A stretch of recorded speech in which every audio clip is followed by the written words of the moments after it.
এই মুহূর্তে জগন্নাথ বিশ্ববিদ্যালয়ের ক্যাম্পাসে আছেন আমাদের সিনিয়র করেসপন্ডেন্ট হাসানুল শাওন। আমরা সরাসরি যাচ্ছি সেখানে। শাওন, শিক্ষার্থীদের কর্মসূচি নিয়ে এই মুহূর্তে আপনার কাছে কি তথ্য রয়েছে আমাদের জানাবেন।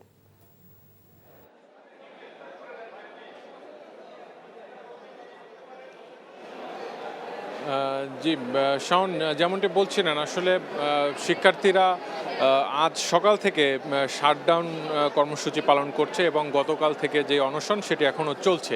তো শিক্ষার্থীরা সকালের দিকে আমাদেরকে যেটি জানিয়েছিলেন যে দুপুর 1:30টার মধ্যে যদি আসলে কোনো ধরনের বৈঠক বা তাদের সাথে আলোচনার কোনো উদ্যোগ নেওয়া না হয় সরকারের পক্ষ থেকে, তাহলে তারা সচিবালয় অভিমুখে পদযাত্রা করবেন।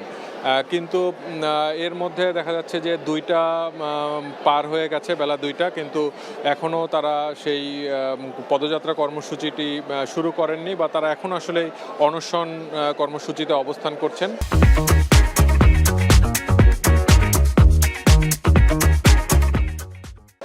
এবং এরই মধ্যে আসলে এখানকার যেই জগন্নাথ বিশ্ববিদ্যালয়ের যেই শিক্ষক সমিতি, তাদের পক্ষ থেকে একটি গণমাধ্যমকে একটি ব্রিফিং করা হয়েছে। তারা যেটি বলেছেন যে তাই শিক্ষার্থীদের এই যে আন্দোলন, সেই আন্দোলনের সাথে আসলে পুরোপুরি একাত্মতা তারা জানাচ্ছেন। এটি এই জগন্নাথ বিশ্ববিদ্যালয়ের মঙ্গলের জন্য বা এই যে তাদের নতুন ক্যাম্পাসের যে দীর্ঘসূত্রিতা সেটি নিরসন হওয়া দরকার, যে কারণে তারা আসলে শিক্ষার্থীদের সাথে আছেন বলে তারা জানিয়েছেন।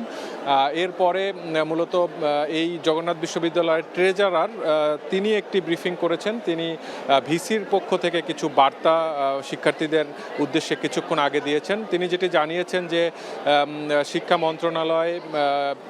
মন্ত্রণালয়, ইউজিসি এবং সেনাবাহিনীর একটি প্রতিনিধি দল, সব মিলে সংশ্লিষ্ট যতগুলো পক্ষ আছে তাদের নিয়ে একটি বৈঠকের আয়োজন করা হয়েছে এবং সেটি ভিসির বরাত দিয়ে তিনি জানিয়েছেন যে এটি আগামী বুধবার সকাল 11টার দিকে হওয়ার কথা।